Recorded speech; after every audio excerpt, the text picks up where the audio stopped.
और अब बात राजस्थान के सियासी संकट की। पूर्व उप मुख्यमंत्री सचिन पायलट समेत 19 पार्टी विधायकों के बागी होने के बाद राजस्थान की गहलोत सरकार पर संकट के बादल अभी छटे भी नहीं थे कि अब इस सियासी उथल-पुथल के बीच एक और लड़ाई शुरू हो गई है। राज्य सरकार बनाम राज्यपाल गहलोत विधानसभा का सत्र बुलाकर सदन में अपना बहुमत साबित करना चाहते हैं, लेकिन राज्यपाल ने इससे इनकार कर दिया, जिसके बाद गहलोत समर्थित विधायक राजभवन में धरने पर बैठ गए और फिर राजस्थान में चल रहे सियासी ड्रामे ने एक नया मोड़ ले लिया।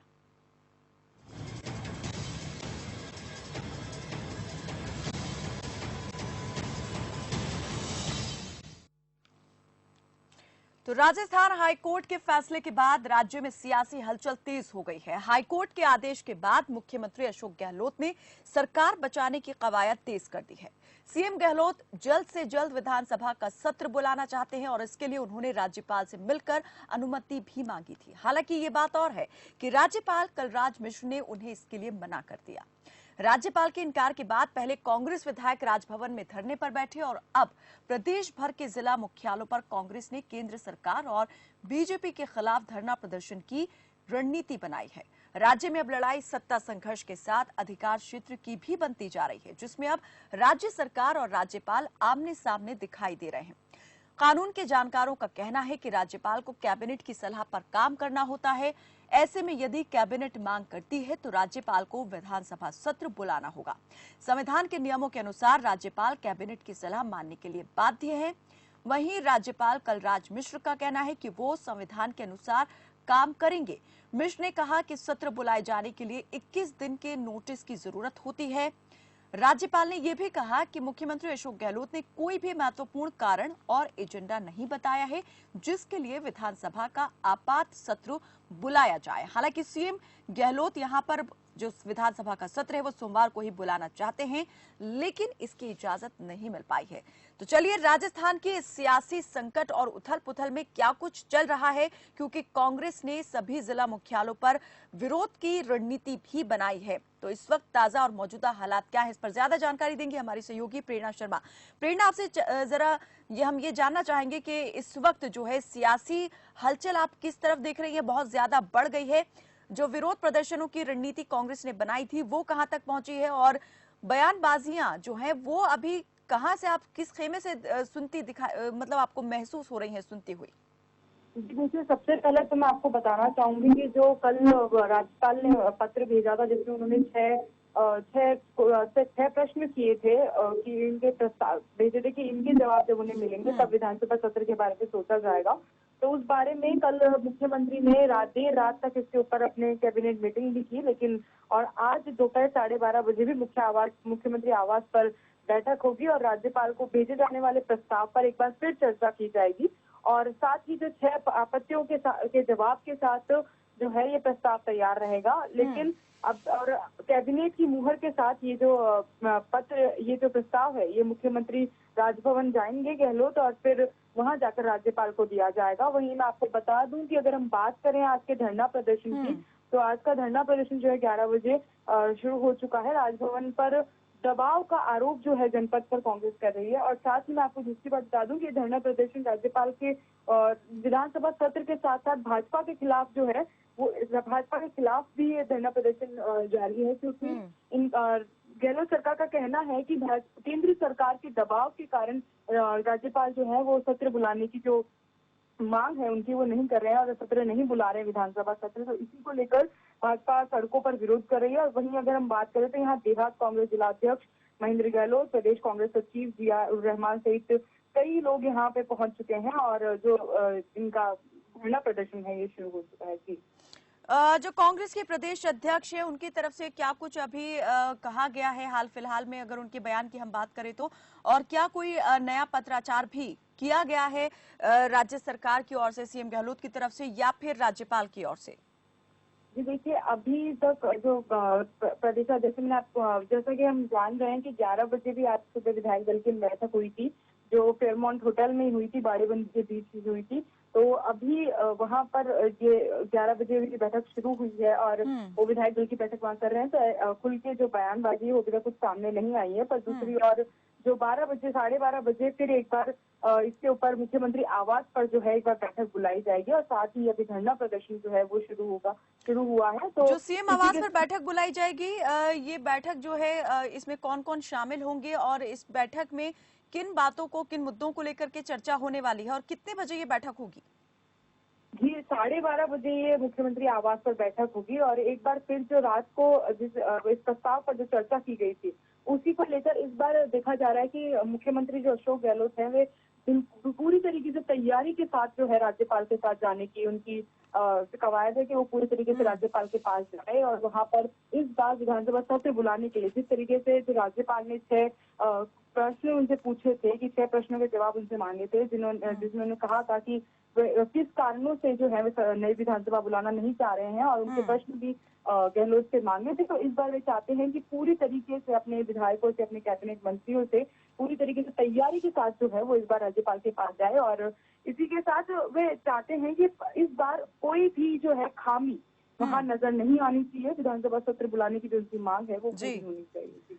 बिल्कुल, यानी कि इस बार पूरी तैयारी के साथ जो है सीएम जाएंगे राज्यपाल के पास में और जो 6 बिंदुओं पर उनसे पूछा गया है कि सत्र क्यों बुलाना इतना आवश्यक है, उसको लेकर के भी जवाब तैयार कर लिया गया है सीएम गहलोत की तरफ से। प्रेरणा, मैं आपसे ये चाहूंगी, जरा हमें ये बताएं कि अभी जो मौजूदा स्थिति है वो किस तरीके की आप देख रही हैं, कितना भीड़ आप देख पा रही हैं विरोध प्रदर्शन में जुट गई है और विरोध किसके खिलाफ सबसे ज्यादा सुनाई दे रहा है, दिखाई दे रहा है? जी देखिए, विरोध जो है वो सबसे ज्यादा भाजपा के खिलाफ सड़कों पर दिखाई दे रहा है, क्योंकि जैसा कि मैंने आपको बताया कि जो ये सारा जितना भी सियासी घटनाक्रम चल रहा है इसके ऊपर जो गहलोत सरकार है, जो कांग्रेस सरकार है, वो पूरी तरीके से भाजपा पर निशाना साधते हुए उनका कहना है कि जो राज्यपाल है केंद्र सरकार के दबाव में है और इसी के कारण वो विधानसभा सत्र नहीं बुला रहे हैं। और इस कल प्रेस वार्ता के बीच में भी अशोक गहलोत ने ये जानकारी दी थी और बार बार उनका यही कहना है कि जो राज्यपाल के ऊपर एक दबाव बना हुआ है केंद्र की ओर से, इसलिए जो है वो ये सत्र नहीं बुला रहे हैं। तो ज्यादा से ज्यादा जो ये विरोध है वो भाजपा के खिलाफ ही देखा जा रहा है। लगातार भाजपा के ऊपर ही आरोप प्रत्यारोप का दौर जो है कांग्रेस के द्वारा जारी है। चलिए, बहुत शुक्रिया प्रेरणा इस तमाम जानकारी के लिए। और जोधपुर से हमारे सहयोगी देवेश व्यास भी जुड़ चुके हैं। देवेश, आपसे जानना चाहेंगे, जरा बताएं कि अभी स्थिति जो है वो किस तरीके की बनी हुई है, विरोध प्रदर्शन क्या शुरू हो चुका है? कांग्रेस का जिस तरीके से तय किया गया था जिला मुख्यालयों पर प्रदर्शन किया जाएगा। आपका सवाल एक बार फिर से बोलें। देवेश, क्या कांग्रेस का विरोध प्रदर्शन शुरू हो चुका है जिला मुख्यालयों पर, जैसा कि रणनीति बनाई गई थी प्रदर्शन की, और अभी के मौजूदा हालात जो है वो किस तरीके के आप देख रहे हैं?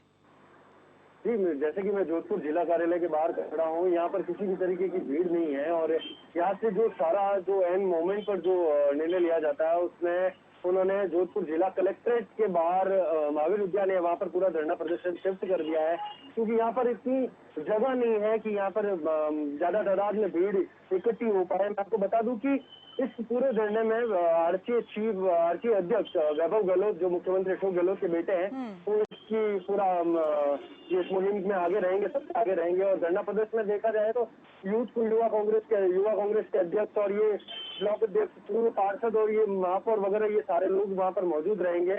और रही बात जोधपुर की, तो जोधपुर अशोक गहलोत का गृह नगर है, यहाँ पर विरोध प्रदर्शन किस तरीके का होगा वो वहाँ पर जाकर देखने लायक होगा। जी बिल्कुल, यहाँ पर ये भी हम आपसे जानना चाहेंगे देवेश के इस विरोध प्रदर्शन को लेकर क्या कोई बयानबाजी भी सामने आई है, कोई प्रतिक्रिया सामने आई है विपक्ष की, या फिर कांग्रेस के किसी नेता ने इस प्रदर्शन को लेकर क्या कुछ कहा, कुछ बयान आए हैं सामने? हेलो जी देवेश, जी, क्या कोई राजनीतिक प्रतिक्रिया सामने आई है इस विरोध प्रदर्शन को लेकर? जी, अभी तक कोई किसी भी प्रकार की राजनीतिक प्रतिक्रिया सामने नहीं आई है। ना कांग्रेस के किसी नेता ने बयान दिया है, ना ही दूसरी ओर किसी भाजपा प्रदेश अध्यक्ष या फिर जोधपुर के जो भी भाजपा के नेता उन्होंने कुछ कहा है। और अभी वहां पर क्या स्थिति है, वहां जाकर जैसे खबरपाश ने बातचीत करने की कोशिश की थी, पर उन्होंने अभी मना कर दिया कि अभी किसी तरीके की बातचीत नहीं कर। हो सकता है धरने के बाद कुछ बातचीत खबरपाश कर पाए और क्या निर्णय निकलता है, क्योंकि 11:30 बजे जो राजभवन के बाहर जो प्रदर्शन होने वाला है और फिर 12:30 बजे मुख्यमंत्री निवास पर फिर से कैबिनेट की मीटिंग होने वाली है। उससे पता चलेगा कि ये धरना कितनी देर चलेगा और कितनी देर नहीं चलेगा, और इस धरने का मेन मोटिव क्या है। बार बार जो आरोप प्रत्यारोप भाजपा पे लगाए जा रहे हैं, भारतीय जनता पार्टी पर कांग्रेस के द्वारा, और कहीं न कहीं देखा देवेश, जा रहा है बड़ी कि विचित्र सी स्थिति है यहाँ पर कि ये जो विरोध प्रदर्शन हो रहा है ये खुद राज्य सरकार की तरफ से किया जा रहा है। ऐसे में सुरक्षा व्यवस्था की निगरानी करने के लिए पुलिस बल की तैनाती को लेकर अगर हम सवाल करें तो ये जानना भी जरूरी हो जाता है कि क्या पुलिस उस वक्त वहां मौजूद रहेगी, क्या पुलिस बल की तैनाती की गई है, रहेगी? जी मौजूदा जो स्थिति उसी हिसाब से, क्योंकि गृह मंत्रालय जो है मुख्यमंत्री अशोक गहलोत के पास में ही है, तो अपने शहर की सुरक्षा के हिसाब से हो सकता है कि नजदीकी थाना क्षेत्र की जो पुलिस व्यवस्था है वो की गई होगी, और कलेक्ट्रेट के बाहर प्रदर्शन है तो इसका स्पष्ट तौर पर दिखता है कि वहाँ पर पुलिस मौजूद रहेगी और सुरक्षा बल मौजूद रहेगा, जिससे कोई भी व्यवस्था में बिगड़ाव नहीं आए। और जिस तरीके से हाईवे पर एक जो चलती रोड है उसी पर कलेक्ट्रेट ऑफिस है, तो रास्ता जाम भी हो सकता है, उसको देखकर भी ट्रैफिक पुलिस की कोई ना कोई व्यवस्था रही होगी। और खबरपाश कोशिश कर रहा है कि आपको जल्दी से जल्दी उसके विजुअल पहुंचा दे कि वहाँ की क्या स्थिति है।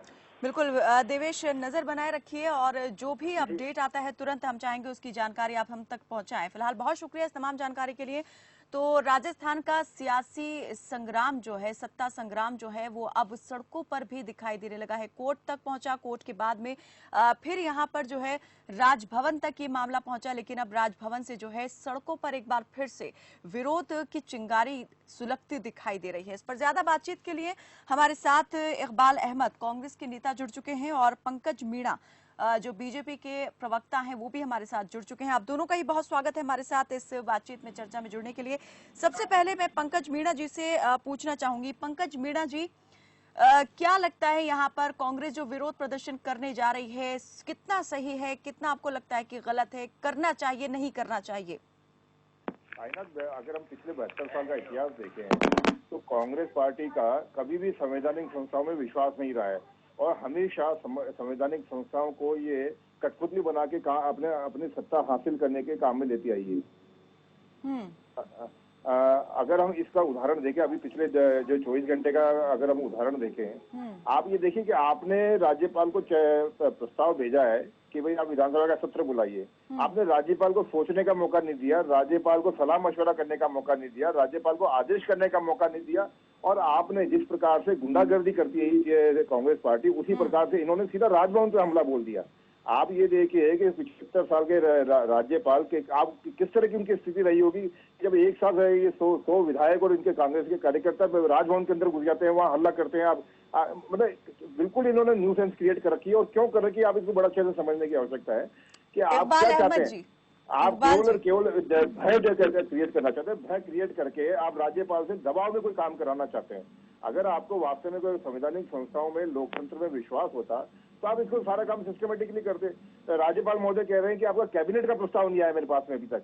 आप इस तरह आपने मजाक बना के रख रखा है राज्यपाल जैसी संस्था को, हमारे संविधान को आपने मजाक बना रख रखा है, और केवल इसलिए कि किसी तरह से अखबार के अंदर एक खबर छप जाए और हम पीड़ित हो जाए। या अशोक गहलोत साहब पिछले 15 दिन से लगातार अपने आप को विक्टिमाइज करने का काम कर रहे हैं। अगर देखा जाए तो यहाँ पर अगर नियमों के हिसाब से देखें तो यहाँ पर मांग तो विपक्ष को करनी चाहिए थी कि विधानसभा का सत्र बुलाया जाए, लेकिन उल्टा यहाँ पर खुद सत्ता पक्ष इसके लिए मांग कर रहा है।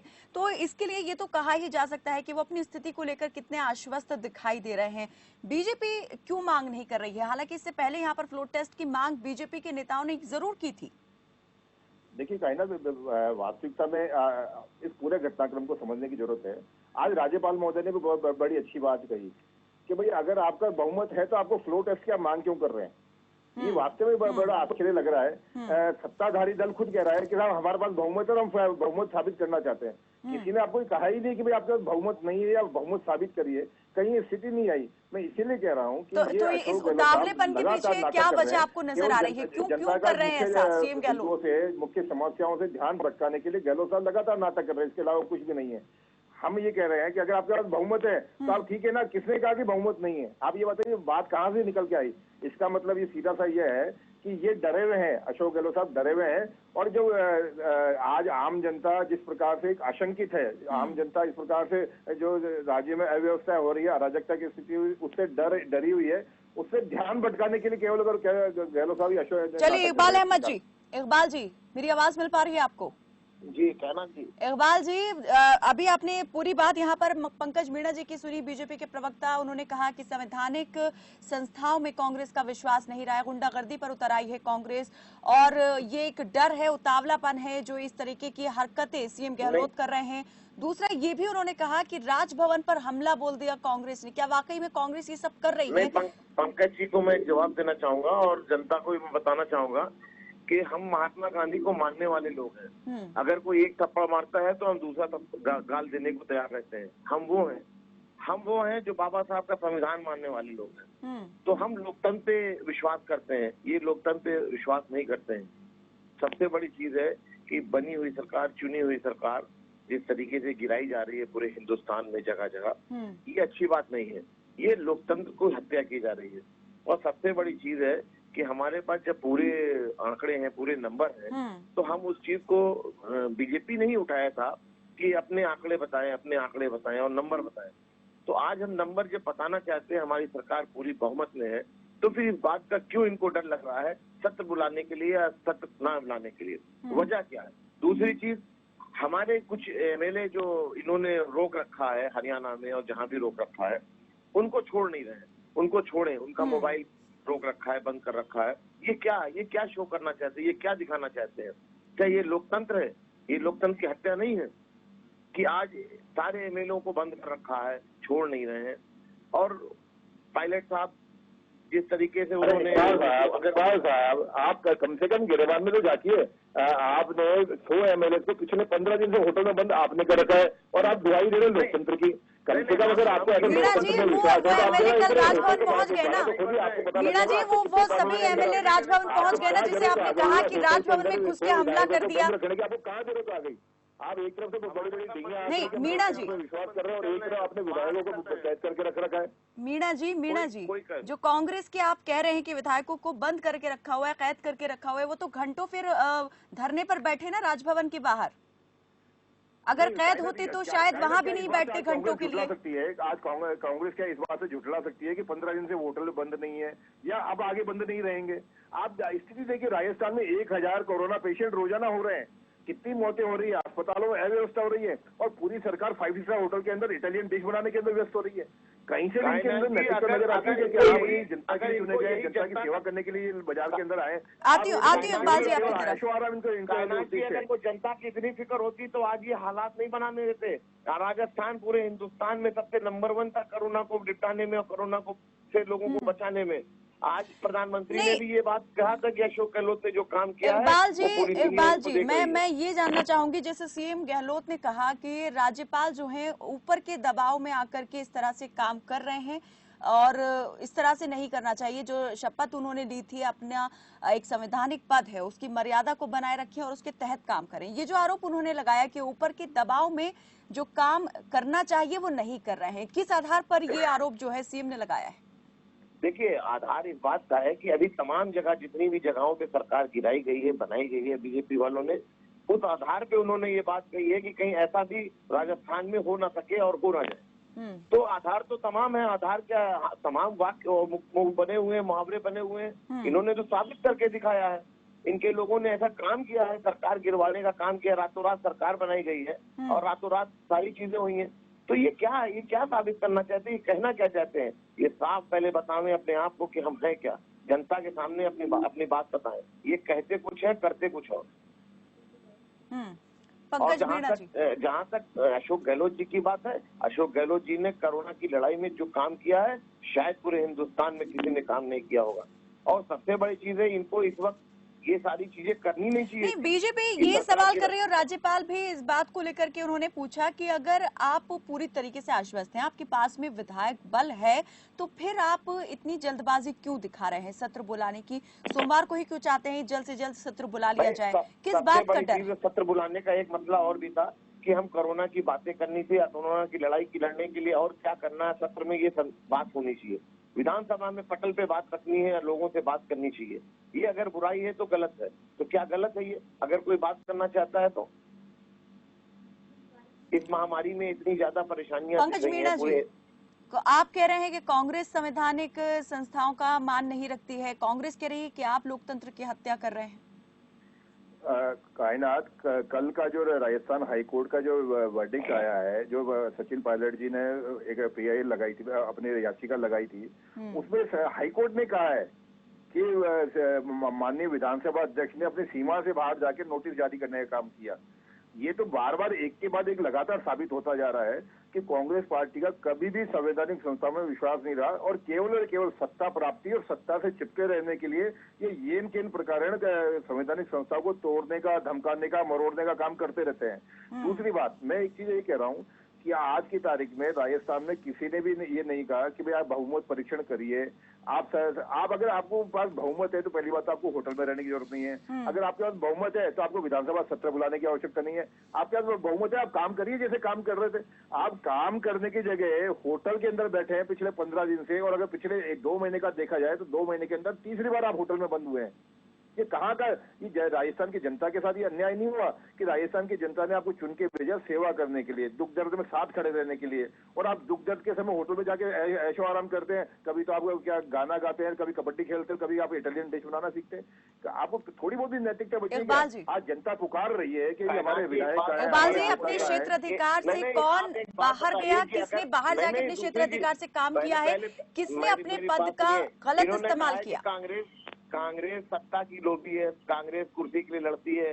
कांग्रेस कुर्सी के लिए अगर लड़ती तो भैरव सिंह शेखावत मुख्यमंत्री थे, और उन्होंने वो जब बीमार हुए और अमेरिका गए अपना इलाज कराने के लिए, तो भंवर सिंह शर्मा ये वही एमएलए थे जिन्होंने कहा था कि सरकार गिरा दी जाए, हम लोग सरकार बना। लेकिन अशोक गहलोत ने कहा ये लोकतंत्र है, लोकतंत्र की हत्या ऐसे नहीं की जाती, किसी के साथ बेईमानी नहीं की जाती है। ये जनता के साथ बेईमानी होगी। जनता ने अगर भैरव सिंह शेखावत को चुन के भेजा है तो हम बेईमानी नहीं कर सकते, हम सरकार नहीं गिरा सकते।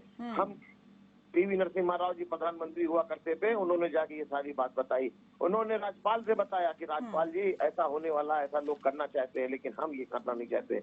जब भैरव सिंह शेखावत को जब पता चला राजस्थान आने पर कि ऐसे ऐसे षड्यंत्र किया जा रहा था, लेकिन अशोक गहलोत ने इस षड्यंत्र को हटा दिया और कहा कि नहीं, जनता ने जिसको जिताया है, जनता ने जिसको चुना है वही मुख्यमंत्री बनेगा। भैरव सिंह शेखावत की आंखों में आंसू आ गए। तो ये कांग्रेस है, ये अशोक गहलोत है। क्या बात करते हैं ये लोग, ये क्या बात करना चाहते हैं? इकबाल भैया, या तो अगर राजनीति में आप कोई डायलॉग बोल रहे हो तो इतिहास पढ़ लिया करो। जो 93 का जिसका आप हवाला दे रहे हो ना, उसको सरकार गिराने का प्रयास अशोक गहलोत जी ने किया था। भंवरलाल शर्मा जिनका आप नाम लेके दुआई दे रहे हो, वो तो केवल बराबर थे। और ये तो इतिहास इस बात का गवाह है कि अशोक गहलोत जी ने कभी भी अपने दम पे सरकार नहीं बनाई है। ये अब तक का 3 बार का इतिहास है। दूसरे कंधे के पे धक्के और दूसरे के छाती में पांव धर के हमेशा अशोक गहलोत जी मुख्यमंत्री बनते आए हैं। आप 98 में आपने परशुराम अदेंडा जी की हत्या करी, आपने 2008 के अंदर आपने सीपी जोशी की हत्या की, आपने 2018 के अंदर सचिन पायलट की हत्या की।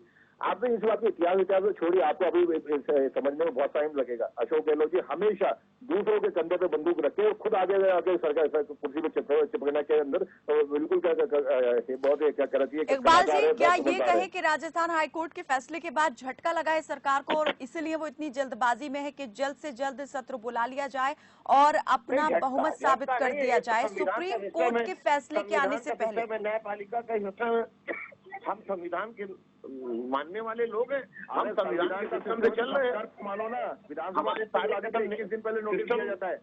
21 दिन पहले नोटिस दिया जाता है। क्या आपको ये मालूम है 21 दिन पहले नोटिस दिया जाता है?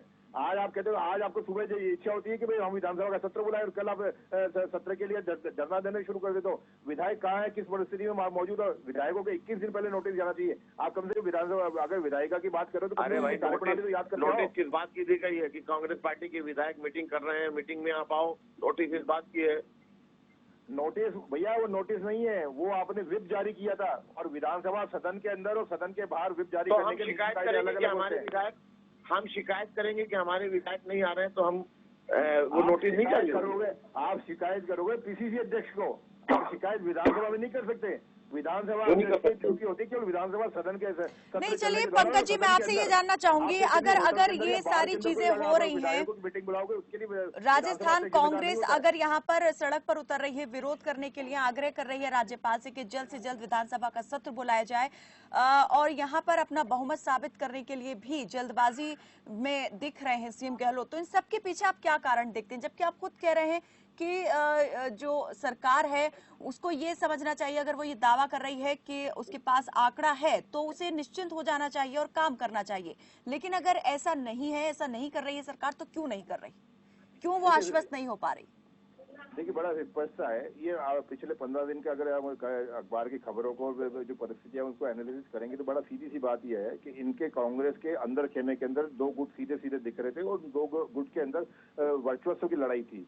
अशोक गहलोत साहब ने पूरा मौका देखा और पूरा मौका देके सचिन पायलट जी और सचिन पायलट जी के जितने भी साथी हैं उनको सबको एक मुश्त निपटाने के लिए उन्होंने ये सारी स्क्रिप्ट बनाई है और उस स्क्रिप्ट में काफी हद तक वो सफल भी हो गए। आप ये देखिए कि जो उनके सरकार में उनके मंत्रिमंडल के अंदर जो उप मुख्यमंत्री था, जो पीसीसी चीफ था, जिसके लिए वो खुद कह रहे हैं कि 18 महीने से मेरी बातचीत नहीं हो रही। आप इसे अंदाज लगा लिए कि मतलब जो सत्ता के जो दो शीर्षस्थ नेता हैं उनके अंदर कितना बड़ा विरोधाभास है कि मुख्यमंत्री स्वयं कह रहा है कि 18 महीने से बात नहीं हो रही है। फिर दूसरी बात, मुख्यमंत्री क्या कह रहे हैं कि एक नाकारा, एक निकम्मा व्यक्ति था जिसको हम घी से घसीट रहे थे। आप देखिए कितनी ज्यादा नफरत है इन दोनों के बीच में, इन बड़े नेताओं के बीच में। और अब बीजेपी भी चाहती है कि सचिन पायलट सीएम बन जाए। बीजेपी भी अब ये मानती है कि सीएम जो है सचिन पायलट हो सकते हैं, स्थितियां अगर बदलती हैं तो। नहीं, देखिए बीजेपी का मानना, बीजेपी का इसमें कोई रोल नहीं है, बीजेपी का इसके अंदर कोई स्थिति नहीं है। हम एक बात बड़ी अच्छे से जानते हैं। आपके प्रदेश अध्यक्ष सतीश पूनिया ये कहते हैं कि हालात बने तो सचिन पायलट जो है वो मुख्यमंत्री बन सकते हैं। कायनात में इस बारे में आपको बड़ा क्लियर कर दूं, 2018 में जब चुनाव हुए जनता ने हमको 72 सीटें दी और 72 सीटों का मतलब ये था कि जनता ने हमको विपक्ष में बैठने का बहुमत दिया। तो हम विपक्ष में बैठ के जो विपक्ष में बैठते हुए जो हम अच्छा से अच्छा विपक्ष का रोल होता है वो निभाने की कोशिश कर रहे हैं और आगे भी करते रहेंगे। ये इनका अंदरूनी झगड़ा है जिसको ये गहलोत साहब केवल और केवल मीडिया के मार्फत झूठे आरोप लगा के ऊपर भारतीय जनता पार्टी के ऊपर चिपकाना चाहते हैं जिसमें कोई सच्चाई नहीं है। इकबाल जी, ये लड़ाई कहां पर जाकर खत्म होगी, क्योंकि सचिन पायलट जो हैं वो भी ये कह चुके हैं कि वो बीजेपी में नहीं जाने वाले हैं, तो अब लड़ाई जो है वो कांग्रेस में शीर्ष पद को लेकर कहें कि बनी हुई है दो नेताओं के बीच में कि कौन बनेगा मुख्यमंत्री, ये शुरू हो गया है और या तो गहलोत बने रहेंगे या फिर कांग्रेस जो शीर्ष नेतृत्व है वो कोई फैसला करके दखलंदाजी करेगा। ऐसा कुछ नहीं मैडम, सबसे बड़ी चीज है कि अशोक गहलोत पर बहुमत है और अशोक गहलोत नेता है विधानसभा के और इन विधायकों ने उनको चुना है, तो और हमारे पास पूरे नंबर है। अशोक गहलोत साहब ही सीएम रहेंगे, ये कोई कह नहीं सकता है अलग। दूसरी चीज, जो ये कहते हैं कि हमारे वहाँ लड़ाई है, हमारे वहाँ कोई लड़ाई नहीं है। हमारे सारे विधायकों को ये छोड़ दें, अभी वापसी हो जाएगी। अगर आपकी लड़ाई नहीं है। इकबाल जी, आप कैसे देखते हैं अगर सचिन पायलट के लिए बीजेपी नेताओं की हमदर्दी सामने आती है? प्रदेश अध्यक्ष सतीश पूनिया ये बयान दे रहे हैं कि अगर परिस्थितियां बनी तो सचिन पायलट मुख्यमंत्री बन सकते हैं। इकबाल जी, और हमारे विधायकों को तोड़ के ले जाके और कमरे में बंद कर रखा, होटलों में बंद कर रखा, ये अच्छी बात नहीं है। ये लोकतंत्र में ऐसा नहीं होता है। सरकार जिसकी होती है वो सरकार चलेगी। इकबाल जी, एक अंतिम सवाल का जवाब मैं चाहूंगी। इकबाल जी, एक अंतिम सवाल, सचिन पायलट के लिए जो बीजेपी नेताओं की अभी भी हमदर्दी जो है वो देखी जा रही है, जिस तरीके से प्रदेश अध्यक्ष बीजेपी के सतीश पूनिया कहते हैं कि परिस्थितियां बनी तो सचिन पायलट भी मुख्यमंत्री बन सकते हैं, इसे बयान को कैसे देखते हैं आप? मैं तो ये बार बार कह रहा हूँ कि पायलट साहब बीजेपी के झूले में झूल रहे हैं। वो जैसे झुलाना चाहते हैं वो झूल रहे हैं, उनको नहीं झूलना चाहिए, उनको इस तरीके की काम नहीं करना चाहिए था। कांग्रेस पार्टी से अगर कोई मामला था या नेतृत्व से कोई तकलीफ थी तो वो बैठते, वो हरियाणा में जाके नहीं बैठते, उनके झूले में झूलना नहीं चाहिए था। उनको आना चाहिए था, बात करनी चाहिए, सामने आना चाहिए था। अभी तक मीडिया के सामने नहीं आए, क्या वजह है? क्या बीजेपी जो चाह रही वही करा रही है उनसे? तो बीजेपी कह रही वो कर रहे हैं, ऐसा नहीं होना चाहिए, और कर रहे हैं तो गलत है ये। चलिए, बहुत बहुत शुक्रिया पंकज मीणा जी और इकबाल जी हमारे साथ इस तमाम बातचीत में जुड़ने के लिए। तो राजस्थान का जो